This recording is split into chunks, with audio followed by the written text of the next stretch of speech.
Good morning, guys.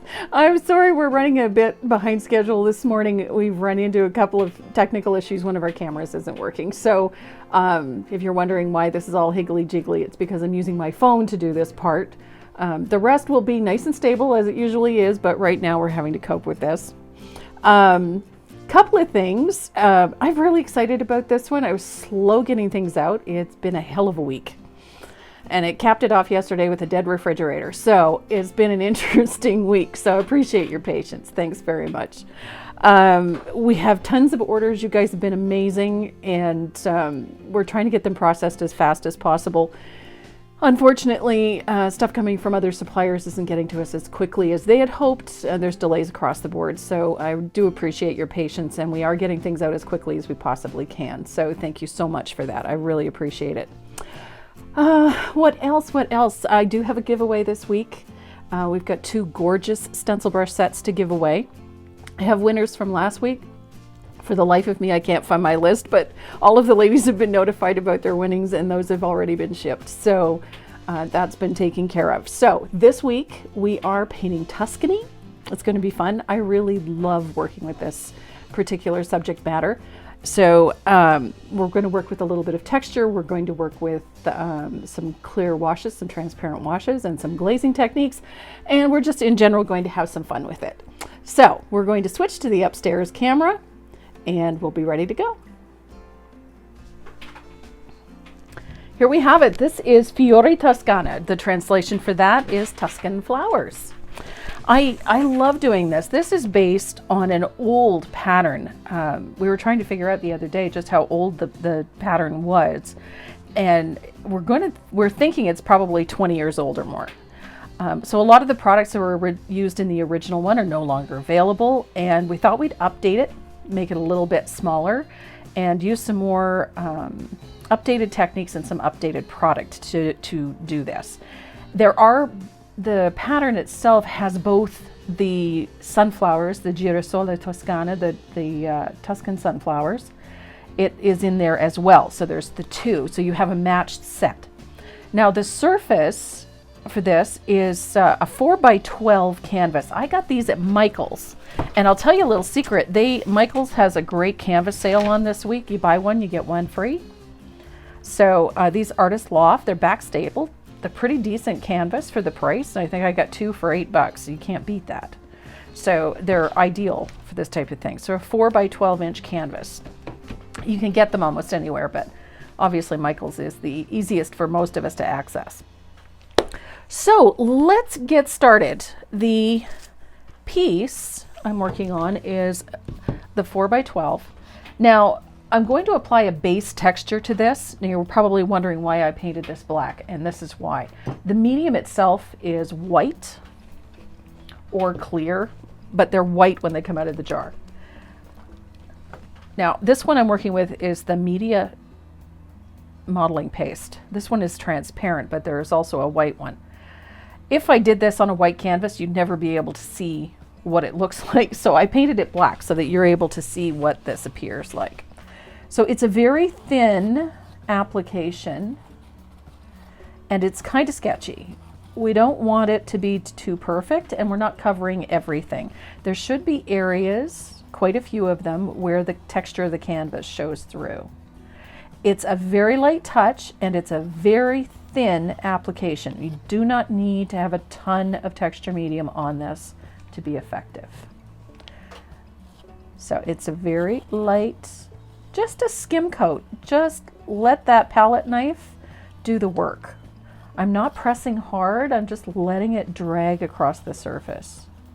So it's leaving little deposits behind, and you can knock it down even further.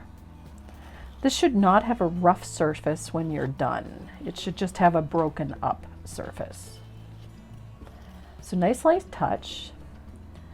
Less is more. You don't need a ton of product to do this. If you don't have the clear modeling paste, you can use the white. It will work just as well. If you don't have that, say you've got a little bit of drywall material, the drywall putty or drywall paste, you can use that too. Just use a very small amount. We just want to break up that surface a little bit. So I think that that's good. So if you have a look at this, there's lots of areas where that background surface is still open. And so when we put a base color over top of this and then add the glazing, all of those low areas catch the color and it makes for a really interesting background. And in this particular case, we kind of want to make it look like old stone. Okay, so I'm going to set this one aside to dry. And I have one already prepared. So here it is. I've got this canvas. It has the texture in place, and I put 2 light coats of Decawart light buttermilk over top of that texture. So I've got 2 coats. So it's a nice opaque coat. And you can, I don't know if you can see it on camera, but there is a little bit of that texture from the canvas showing through, but there's also smoother areas. So our next step is to use a little bit of raw umber, or raw sienna. Pardon me, can't get my colors straight today. So raw sienna, and I put a little bit on a piece of shop towel, and I moisten the shop towel with a little water. You can also use glazing medium, but a water will do just fine. And you're going to literally, in a circular fashion, apply this color to your canvas. And you're going to go all over the surface. Now, I change directions frequently so it gets down into all of those little cracks and crevices and enhances that texture. We're just going to move that color everywhere. I like to keep the darkest value to the outside edge of the canvas, but it is going everywhere. But I like that dark bit to the outside edge. It just saves you a little work on the other end. And it's already starting to look like old stone. A little bit more. This creates some interesting effects and some interesting textures. So even areas where you don't think you have a lot of texture will start showing up. So I like keeping that darkness to the outside edge and then the lighter value towards the center. Just like that.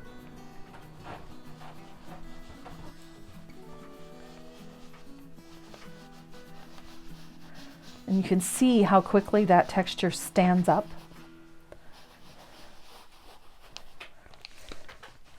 Nice. So you can take that little piece of shop towel and find a spot that's relatively clean. And then you can very gently start pulling some of that color off of the middle if it gets a little overworked. And it takes some of the color just off of the high point, and look how that texture stands out. And it's just a gentle rub. I'm not scrubbing. So now we have a great visual texture in the middle. Now I'm going to quickly dry this. I'm going to make a little bit of noise here.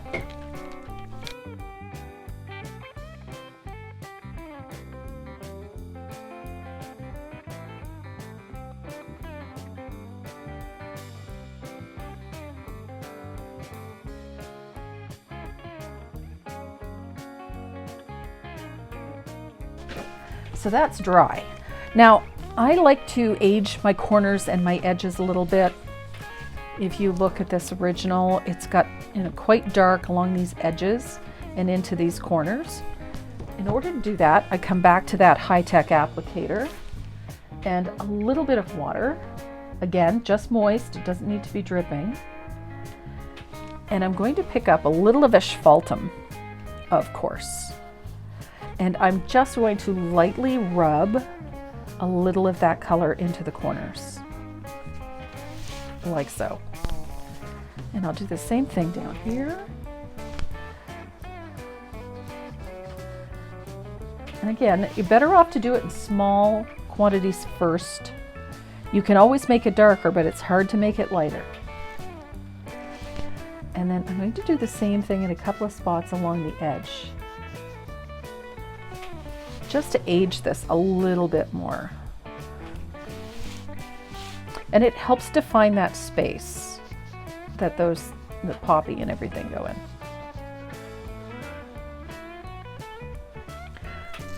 Now, anything that you do in the corners, make sure you repeat that on the outside edge as well.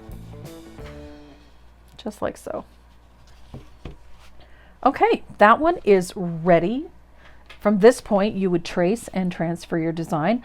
I like to use the gray graphite and my 0.38 Uniball pen because you want the lines to be very fine. So I already have one prepped here. So I have my line drawings in place. And the first thing we're going to do is start deepening some shadows back here. I want to lift that poppy forward a little bit. So I'm going to pull just a float of asphaltum into a few of these places. And all that will do is pull that poppy forward a little bit. I'm not making it super dark. So I added a few little spots in here, just as a weak float around the back of the poppy and in behind the stem here and down here.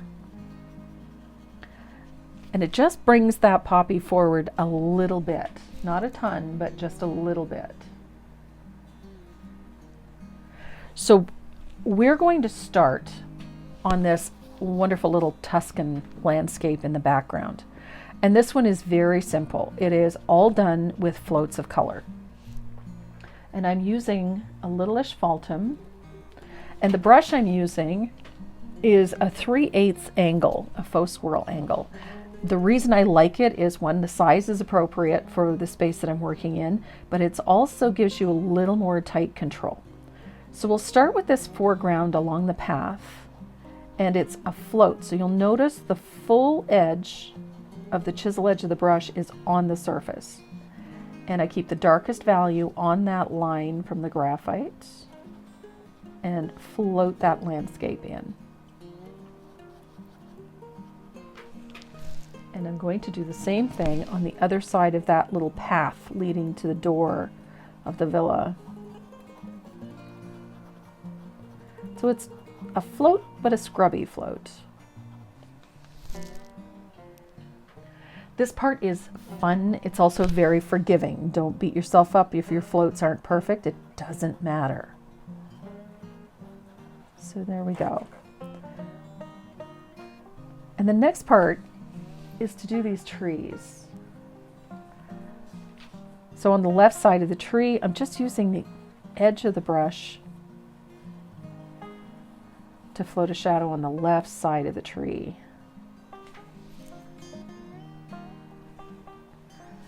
I do that to all of the trees.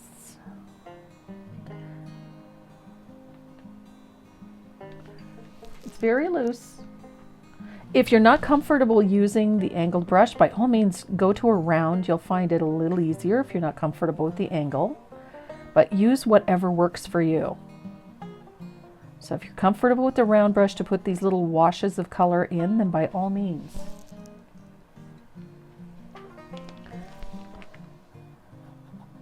And I like to scrub in those little details in the landscape, those little pathways and whatnot. Now these hills in the background, you take that float of color to the top edge of the hill, like so.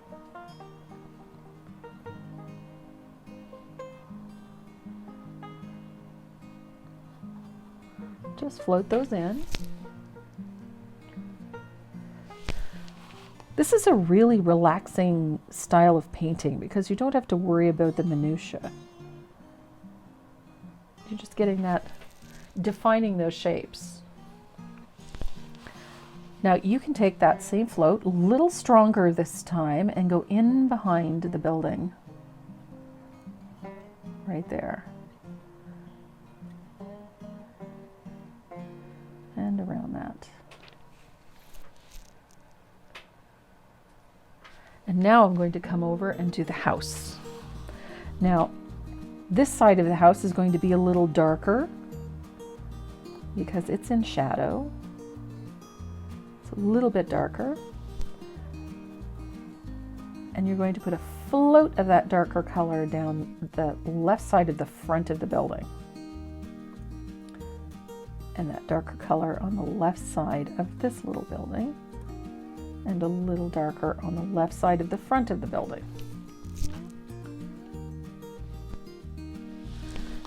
And it's the same for the roof. The left side of the roof is going to be a little darker, and the little tower in the back.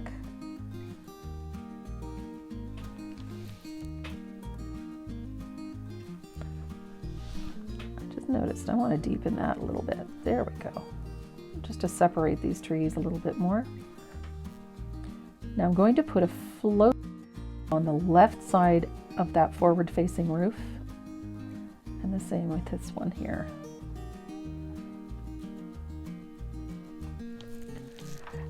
Now, most important here is that we have to highlight the front of this. Now, I'm using a little bit of warm white,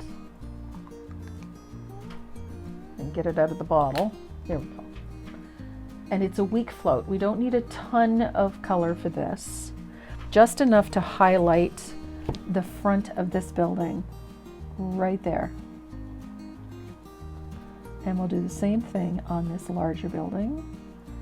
You pull that white out a little bit, out towards the front here like this. It's not a neat float, it's just putting a little color in there to change the aspect of that. And I'm going to do the same thing for that roof line. I want a little bit of brightness on that roof line. Right there and there.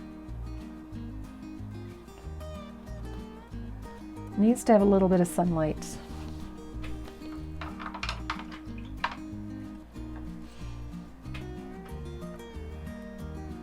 So now this is where we switch to that. I'm using a 0 rigger. Actually, this is a 10-aught rigger. And I'm going to thin out a little of the asphaltum.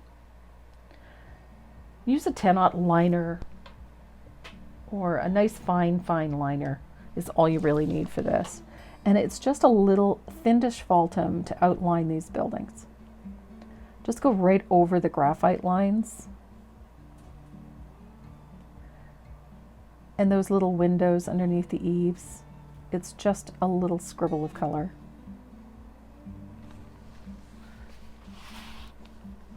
And just continue to add all of those little fine details with that liner brush. Do the same thing to your trees. It's a squiggly line, nothing perfect. Just to give them a little more definition, that's all. We are not looking for perfection. It's overrated and impossible to attain.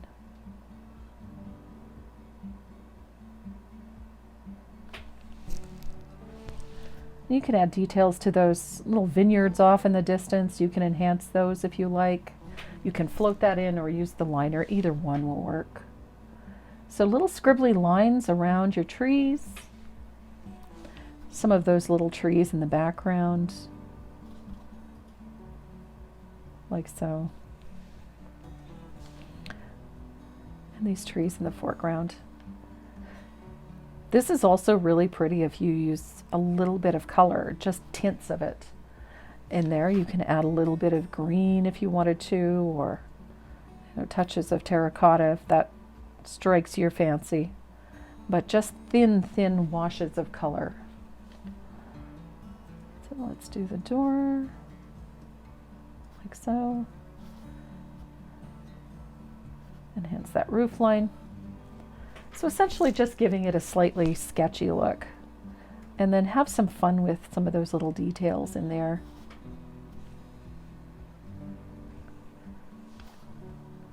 Just like that.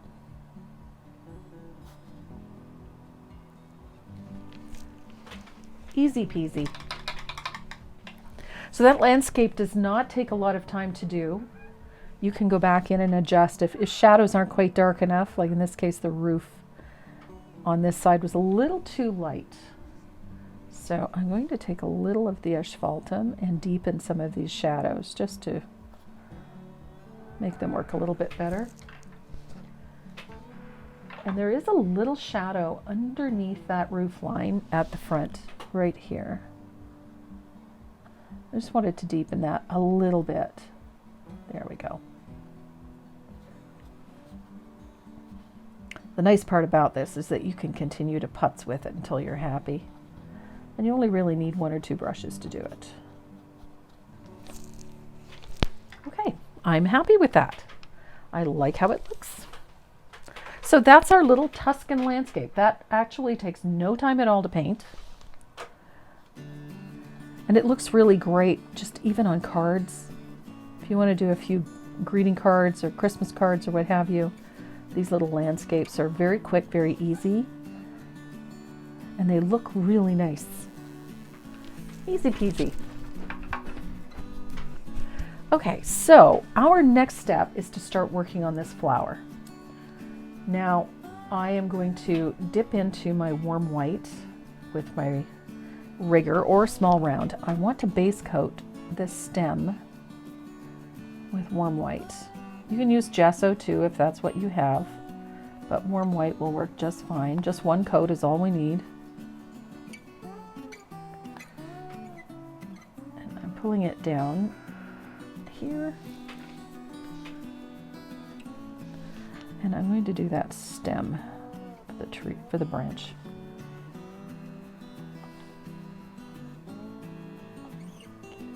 There we go.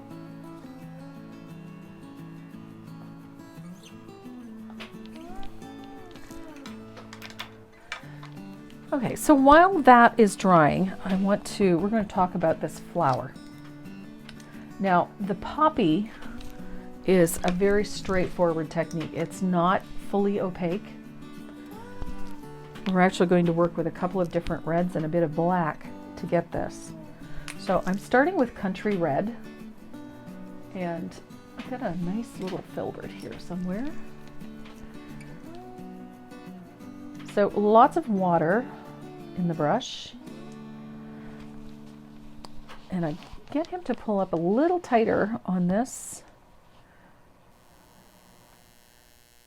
Here we go, so you can see where I'm going. So I'm going to pull that Country Red. I'm not base coating, but I am following the shape of that petal. And you see where those lines in the center are?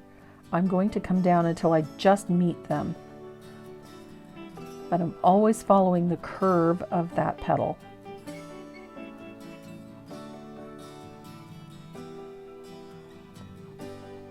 Like so. 1 coat, it's going to look a little streaky, that's okay. And you're going to do the same for each of those petals.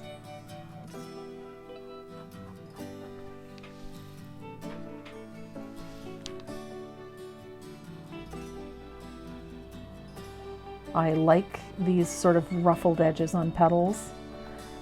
They're easy to achieve, but there is a method to the madness, as they say. You notice that I'm always painting my petals in the shape, the curve that they suggest. And that helps you create the texture of the petals. And it also creates the movement or the shape of the petal. I'm not too worried about these turnovers just yet, but I do want to make sure that I at least meet that edge or exceed it. And again, I just come down until I meet that ruffled line in the center of the flower.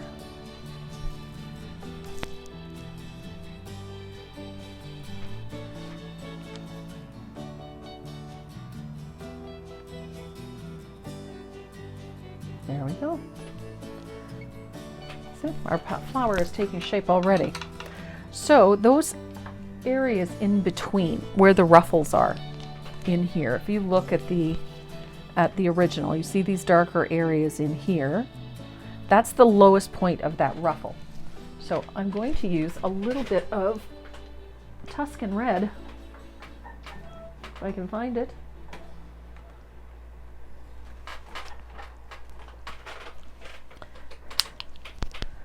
little bit of Tuscan red. It's just a couple of values deeper than that country red, and I'm going to put just literally a stroke of that color into those little pockets, like so. And again, coming in following the shape of the petal. Always following the shape of the petal.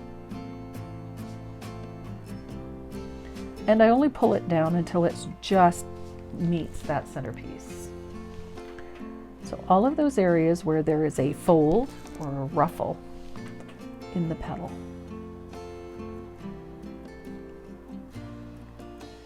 Just like that.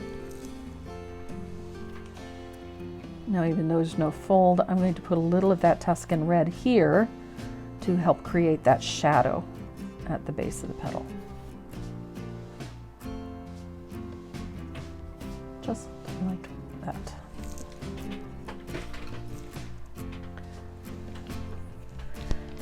Now this is where I'm going to switch over to my fluid acrylics, and I'm going to use primary magenta, quinacridone magenta.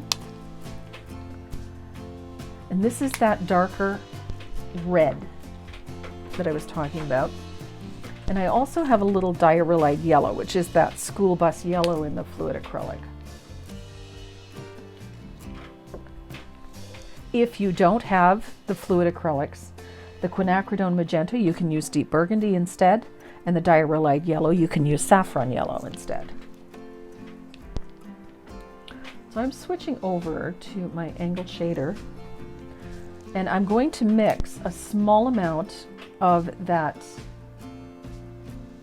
country red, and I'm going to put just a dab of diarrhea yellow in it. I want to make a really bold reddish orange. Just a little. So it should give you a nice, almost a burnt orange color.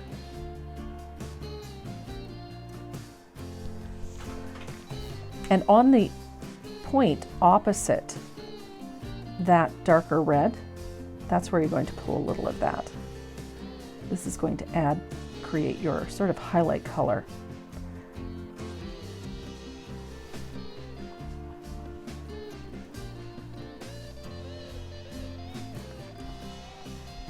There we go.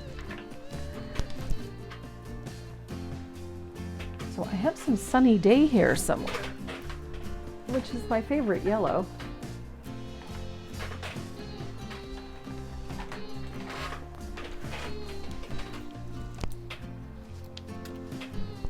I'm going to do the center of my flower, this open space that you see in here. I'm going to do that with a tip load of Sunny Day, which is that bright yellow that I like. And I'm just going to chisel blend a little of that back until it meets that red,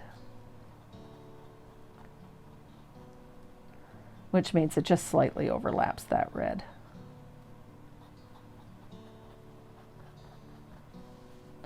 Now the chisel blend is where you tip load your brush as if you're going to float, and then you stand the brush up on its chisel edge, point towards the center, and then tap and pull out and up, following the shape of the petal.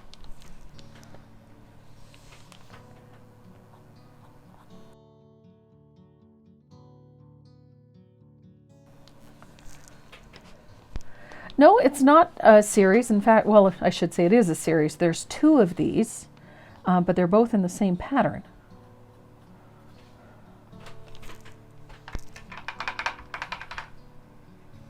So I'm going to make a little noise here so I can dry this paint.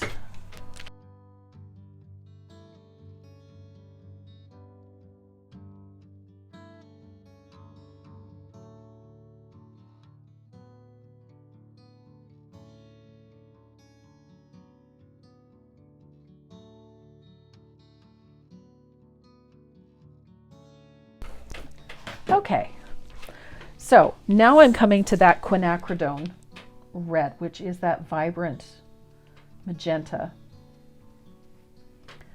And I'm going to float this color in.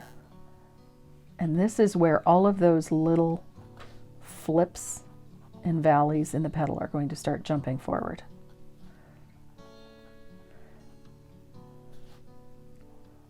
I love this color. And it's also where you're going to start shading under some of those little turnovers.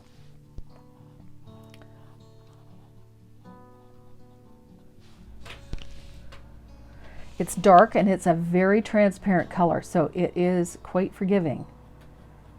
So you can do some fun stuff with this. It also, if you notice, if I take that color and float over top of everything else, look how rich that red is. So we're almost done with this. So I'm going to turn this a little bit. I want to pull a little bit into this flipped over flower to deepen that shadow back there and in here. And again in here.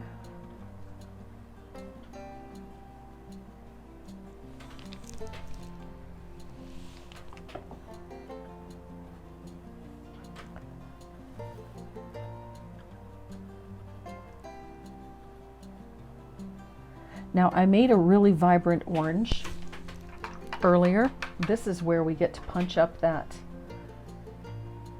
little bit of yellow in the center. I'm going to take a little of that orange and I'm going to float a little color over it. I thinned it out and I'm just floating a little of that orange over top of that yellow.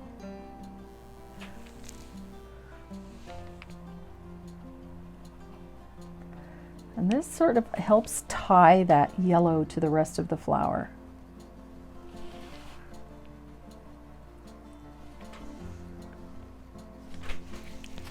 Pretty, pretty.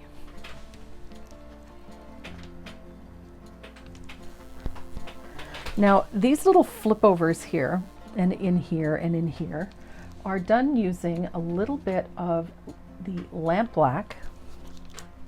And I do mean just a little bit. We don't need a lot of color. And you're going to brush mix that with just a small amount of that Tuscan red. In other words, I just want to make a very deep, dark red. It's going to look like it. If you don't have Tuscan red, but you do have deep burgundy, use that instead. So I'm just going to paint in a couple of those areas, those little flip overs like so, with that deep dark red.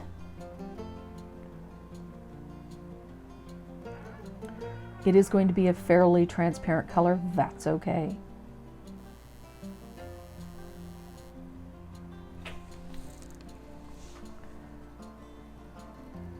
Turnovers.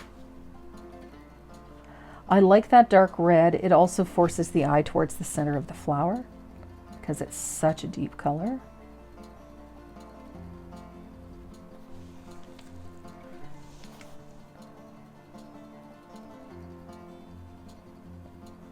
It's pretty. I love burgundy. Burgundy is a great color to work with, especially with all of these rich reds. So there is our flip over there. These will only take a minute to do.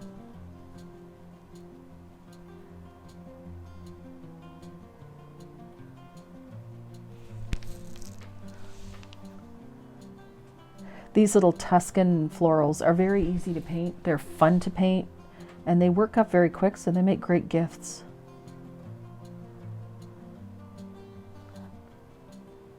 So there we go. Just a couple more small turnovers and we are almost done with that. Oops, I whoopsied.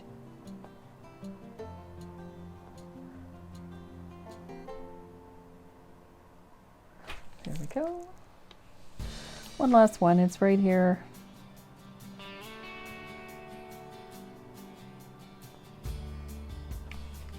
The brushes aren't cooperating with me today. It's been a difficult week.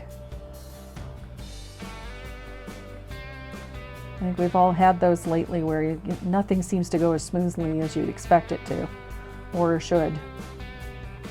But oh well, you soldier on. Okay, so we've got our turnovers done. So now we come to that center portion in this flower and this stem.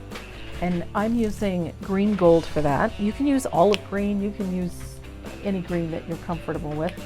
I'm using my green gold. So that stem gets painted with green gold. One coat should do. Down to it. And that center portion gets what looks like a series of little teardrops in the center. It just forms sort of a button of green in the middle of the flower. Like so. Give that a minute to dry. And I'll finish off this bottom part.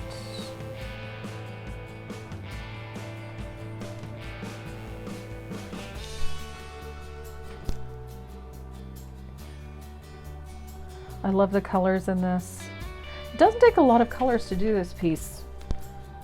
As long as you're working with 3 values of red and a couple of greens, a little bit of white and some asphaltum, you've got this nailed. You don't need a lot of colors. And you can customize it any way you want. This poppy would look great painted with white or with a bright yellow. Same with the sunflowers. You could alter those a little bit, change them to a deep red or deep oranges, and they'd be gorgeous. Okay, I'm going to make a little bit of noise, dry this real quick.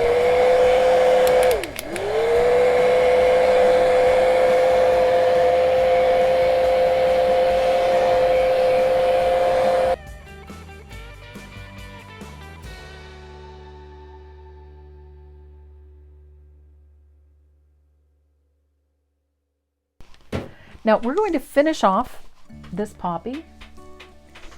And of course I can't do that without my pen and a little bit of warm white. So in the center of that flower, I want to put a few of these little tiny dots around the middle, just keeping them really, really light.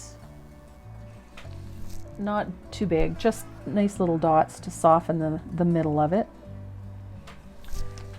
And while those are drying, I'm going to take my 0.38. I love this pen. And I'm just going to put a sketchy little line around the outside edges of this petal, of these flowers, like so. Neatness doesn't count. Perfection is to be avoided at all costs. We're not looking for perfection. And this sketchy line, it just gives the flowers a softness at the edges that I really like. And when you're done, just, a couple of light coats of a Decor matte spray will do the trick nicely, just to finish and seal these off. I love these pens. They don't fail me. You can add little sketchy lines around the middle as well, and then I like doing that sketch over the middle just to give that center a little more texture.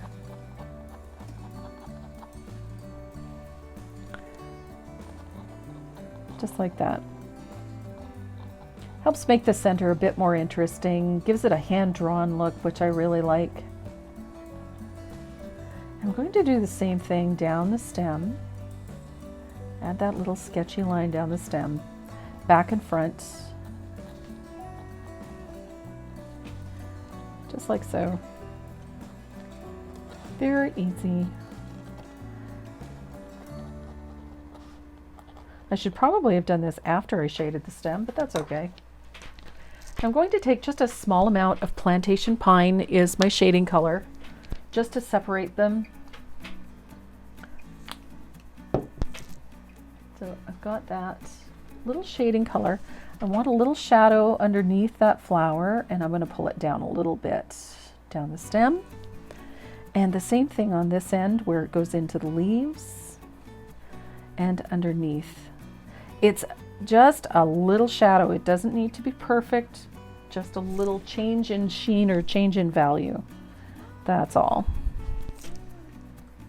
And like I said, choose your favorite greens. If you don't have the fluid acrylics, by all means, use some of the Americana colors. You just need a light green, so olive green will work beautifully, and then shade with plantation pine.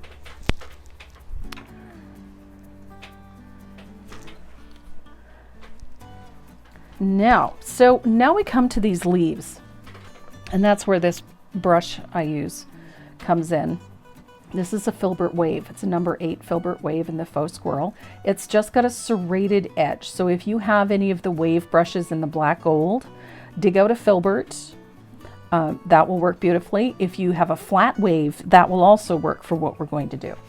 So I'm going to pick up a little of plantation pine. I have it on one side of the brush. And on the other side of the brush, I'm picking up a little of the olive green, or in this case, the green gold. So I essentially have both colors on my brush. And we're going to do this kind of like fish scales. Let me see if I get that in so you can see what I'm doing.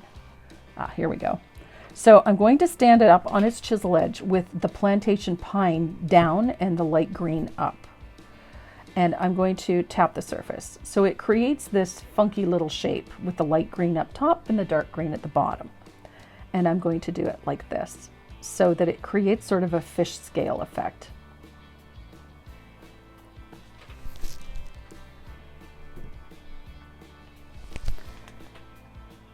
And you're going to do that wherever those leaves are sketched in until they join the stem.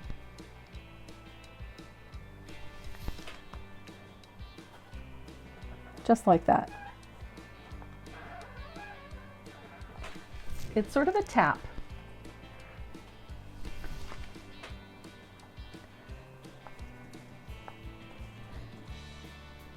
Just like so.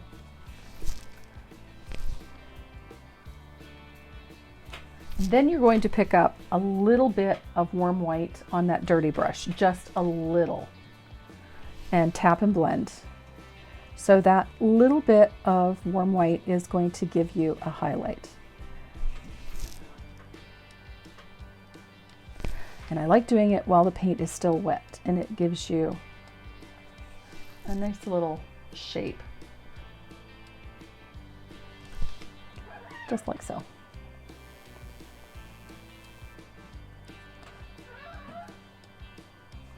Now, if you want to define these more after the fact, you can shade a little bit with some plantation pine or with a little sap green. That will work too. But it's essentially just a fluffy looking leaf. So I'm going to make a little bit of noise and dry this very quickly.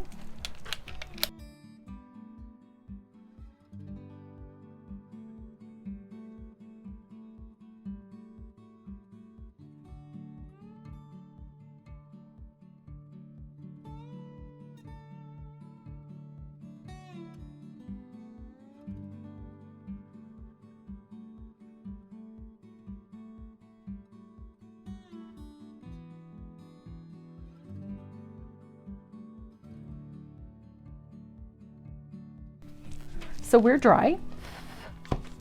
Now, once this is dry, I like to add that same scribbly line that I used on the edges of the flowers. I like to put them in the leaves too. I don't really pay much attention to the perfection of it. I'm just sort of defining some of the softer shapes of these leaves. And again, when I finish with this, the ink is fine by itself. I do like to seal things up nice and tight at the end. So I generally will hit this finished piece with a couple of light coats of Deckwort matte spray just to seal everything in.